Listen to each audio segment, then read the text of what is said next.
A dance studio is probably the last place you'd expect to come across a group of recovering addicts, whether it be from drink, drugs or gambling. But here in the Northwest, dancing is being used to rebuild the lives of addicts with the help of a former ballet star. Good. And one, come on. At a studio in the Lowry Theatre, Paul Bayes-Kitcher puts some young students through their movements, preparing for auditions at the country's top ballet schools. Paul was one of the greatest dancers of his generation. Is that right? Yeah? I was first artist for 4 years and then I was a soloist for 4 years. I worked with some amazing choreographers and danced all over the world. Worked with Vina Gradov, who was director of the Kirov. So I had a really blinding career. But when Paul retired at the age of 30, reality hit hard. I started dancing when I was 4, went to the Royal Ballet School when I was 10, and then right up to the age of 30. That's quite a long time. And then all of a sudden, nothing. Do you know what I mean? And that really, it broke me. I hit the depths of despair. They call it like the jumping off point. You know, it was like the gates of hell clanged around me, you know, and I felt desperation, I felt loneliness. Like few do you know what I mean? I was just isolated. I couldn't go out of the house. It was just, I was dying basically. There was a lot of addiction around me, you know, and I was kind of surrounded by it. I was in the middle of it, and it almost took my life. Paul is now using his dance training and life experience to help others. He's formed a dance company called Fallen Angels, which is made up of recovering addicts.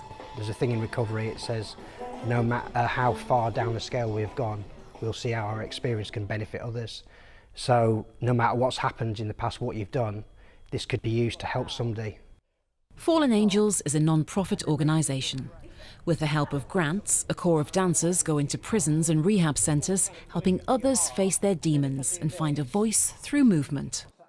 In the same room, you'd get a guy that was 60 years of age, dying of alcoholism, that was detoxing, and then you'd get a girl 17 years of age that was on the street from shooting up heroin.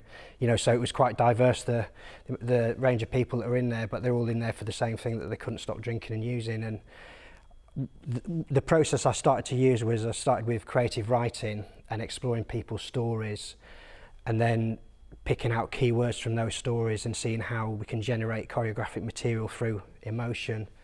You helped me see it as a warning. Today, the group are meeting in Liverpool to try some movement inspired by a poem written by one of the members, Rebecca Finch. There was so much pain, but it wasn't in vain. A frightened child stood alone. So basically what we're going to do today is we're going to work from Becky's poem, because I think it's so powerful and it means so much about a person's journey in recovery and the struggles that they come up against as well.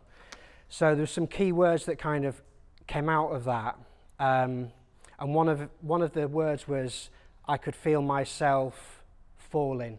Yeah. So if you were to put an image on me as falling, like an emotion, to try and connect with the emotion inside, and then how would that come out into movement? There was so much pain. So how would you describe pain? Brilliant, Becky. Okay. So the first one we've got falling, which was Lisa's, falling. Then this one is trying to contain something which could be your addiction, bringing it into your heart, and then here. If I didn't have like a drink or a drug inside me, you wouldn't have got me doing anything really. All of the dancers were addicted to drugs or drink and were introduced to Paul and the Fallen Angels when they were in rehab. They say dance is helping them to stay in recovery.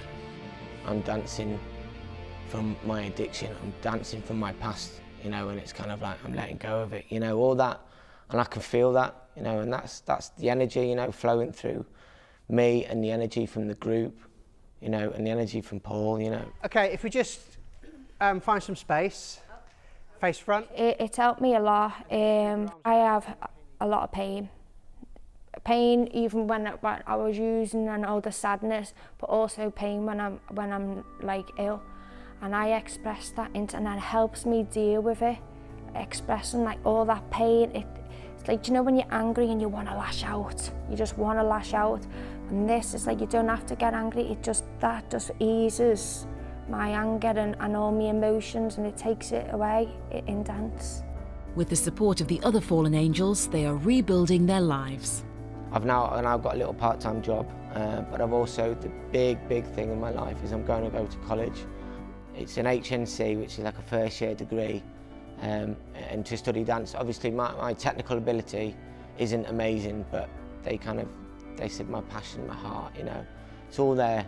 So it's going to be a really hard year, but I can't wait. I cannot wait for that year. You know, I've got friends, true friends now, who are not like introducing me to drugs. I've got proper true friends who are there for me, loving me and don't want nothing in return. You know, I'm there for them, and that's proper friendship. You know, we're like a little family. After practicing all afternoon, the dancers are ready to try out their latest piece on a stage. I could feel myself falling, but a new day is dawning. There was so much pain, but it wasn't in vain. Like a risen fallen angel, I'm flying again. My chains are broken, now I'm free to help someone like you helped me. You don't need that stuff to get on a stage, and to be honest, the buzz that I get now is better than any drug.